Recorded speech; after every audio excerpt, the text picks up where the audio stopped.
Today I'm going to read Giraffes Can't Dance. Gerald was a tall giraffe whose neck was long and slim, but his knees were awfully crooked and his legs were rather thin.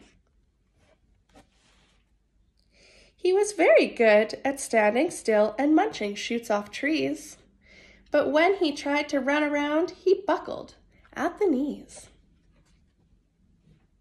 Now every year in Africa, they hold the jungle dance, where every single animal turns up to skip and prance. And this year, when the day arrived, poor Gerald felt so sad, because when it came to dancing, he was really very bad. The warthogs started waltzing, and the rhinos rock and rolled. The lions danced a tango that was elegant and bold. The chimps all did a cha-cha with a very Latin feel, and 8 baboons then teamed up for a splendid Scottish reel. Gerald swallowed bravely as he walked towards the floor, but the lions saw him coming and they soon began to roar.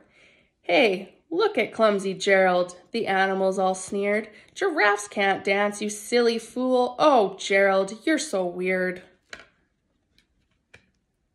Gerald simply froze up. He was rooted to the spot. "They're right," he thought. "I'm useless. Oh, I'm such a clot." So he crept off from the dance floor and started walking home. He never felt so sad before, so sad and so alone. Then he found a little clearing and looked up at the sky. "The moon can be so beautiful," he whispered with a sigh. "Excuse me," coughed a cricket, who'd seen Gerald earlier on, "but sometimes when you're different, you just need a different song." Listen to the swaying grass and listen to the trees. To me, the sweetest music are the branches in the trees, in the breeze. So imagine that the lovely moon is playing just for you. Everything makes music if you really want it to. With that, the cricket smiled and picked up his violin. Then Gerald felt his body do the most amazing thing. His hooves had started shuffling, making circles on the ground. His neck was gently swaying, and his tail was swishing round. He threw his legs out sideways and swung them everywhere. Then he did a backward somersault and leapt up in the air. Gerald felt so wonderful, his mouth was open wide. "I am dancing. Yes, I'm dancing. I am dancing," Gerald cried.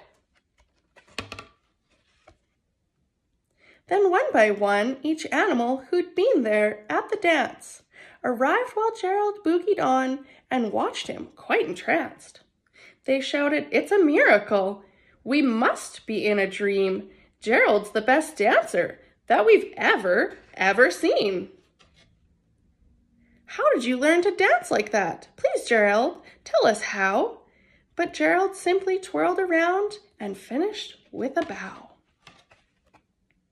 Then he raised his head and looked up at the moon and stars above.